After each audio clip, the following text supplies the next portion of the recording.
Salam à toutes et à tous. Donc aujourd'hui, on va revenir sur la découverte d'un important gisement de pétrole par la compagnie britannique Europa Oil au large d'Agadir. La compagnie a découvert dans l'une des 5 zones qu'elle prospecte un potentiel d'extraction brute de 2 milliards de barils, ce qui est énorme. Donc 2000 millions de barils exploitables, avec un prix du baril qui tourne autour de 70 dollars. Ça fait potentiellement 140 milliards de dollars de richesse pétrolière, ce qui est l'équivalent du PIB du Maroc. Pour vous donner une comparaison, les réserves prouvées de pétrole de la Grande-Bretagne s'élèvent à 2500 millions de barils, donc 2,5 milliards de barils. Donc on se rapproche du potentiel pétrolier d'une région comme l'Écosse, ce qui est excellent, c'est une très très bonne nouvelle. Et ça n'est qu'un début, car la côte atlantique du Maroc partage les mêmes caractéristiques que certains réservoirs importants découverts au large du Ghana et du Sénégal, mais aussi du Newfoundland au Canada. Le Maroc était rattaché à la région du nord-est du Canada pendant durant la Pangée, donc la période où tous les continents étaient rattachés.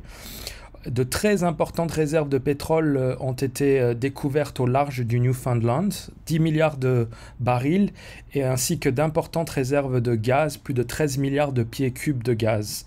Donc le Maroc a un potentiel énorme qui devrait attirer de nombreux investisseurs étrangers et faire du Maroc un acteur important dans le secteur des hydrocarbures. Avant cette découverte, les réserves du Maroc en pétrole s'élevaient à seulement 65 millions de barils. Donc on est passé de 65 millions à plus de 2000 millions de barils avec cette découverte. Ces 2 milliards de barils pourraient à eux seuls subvenir à la consommation nationale du Maroc pendant de très nombreuses années. Europa Oil a entamé les démarches pour trouver des financements pour exploiter ce gisement. La compagnie a un contrat à 75-25 avec l'Office chérifien des hydrocarbures et elle devrait vendre une partie de sa part à un géant du secteur pour pouvoir justement exploiter ce gisement pétrolier. Contrairement à ce que beaucoup pensent, le ratio 75-25 n'est pas forcément mauvais pour le Maroc. Ce ratio sera très certainement révisé grâce à cette découverte, car désormais le Maroc est un marché à fort potentiel pour les compagnies du secteur pétrolier, ce qui lui permet de renégocier les prochains contrats à l'avantage du pays. En gros, on n'a plus besoin de prouver que l'on a du gaz et du pétrole grâce à cette récente découverte. I mean, just a couple of words about it. It's a very exciting license offshore Morocco. It's on the same trend as the West African discoveries that have been made up and down the west coast of Africa over the last few years, both in oil and gas, similar geological horizons. So it's an exciting area to work in, very welcoming. These are, very large prospects that we're looking at.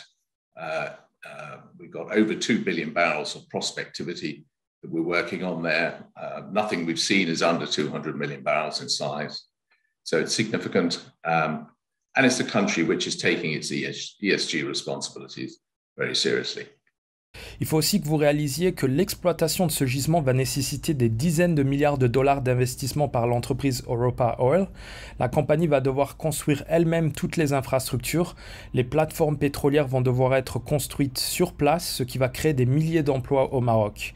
Des ingénieurs vont devoir être formés. La compagnie va devoir forer les sous-sols, faire venir des bateaux spécialisés qui nécessiteront des centaines de millions de dollars de frais de fonctionnement.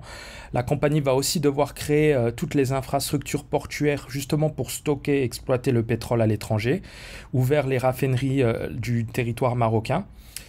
Donc c'est potentiellement des milliers d'emplois créés dans la logistique et le transport de la ressource justement, et c'est aussi des taxes, des millions de dollars de taxes qui vont revenir aux caisses de l'État. Plus généralement, le Maroc pourra enfin développer son industrie chimique et renforcer son secteur de la plasturgie. On a désormais du pétrole, beaucoup de pétrole et beaucoup plus de pétrole qu'un pays comme la Turquie par exemple. Les réserves de la Turquie s'élèvent à 316 millions de barils. C'est donc une très importante nouvelle pour le Maroc qui devrait ramener des milliards de dollars de recettes supplémentaires aux caisses de l'État, qui devrait permettre de financer plusieurs grands projets d'infrastructure, notamment dans le solaire. On imagine que l'État va pouvoir utiliser ses ressources en taxes supplémentaires pour financer des grands projets structurants dans l'énergie solaire et l'éolien par exemple. Et ça n'est qu'un début. Je suis sûr que l'on va voir d'autres découvertes importantes se matérialiser dans les mois prochains. Il y a des réserves immenses au large du Sahara marocain, par exemple, qui n'ont pas pu être exploitées jusque-là à cause de la situation politique de la région. Cosmos Energy avait notamment sorti un rapport sur les réserves du Sahara marocain avant de se retirer de la région sous la pression des activistes du Polisario. Mais c'est désormais fini. Grâce à cette découverte, le Maroc va pouvoir bénéficier de l'expérience et de l'expertise d'Europa Oil pour développer une entreprise pétrolière nationale qui va pouvoir ensuite exploiter les ressources pétrolières de l'ensemble du territoire. C'est donc une excellente nouvelle pour le Maroc. Les perspectives de croissance du pays vont certainement être revues à la hausse dans les prochaines années. C'est donc une affaire à suivre qui devrait rendre jaloux pas mal d'ennemis du Maroc. Le Maroc va se développer à une vitesse phénoménale.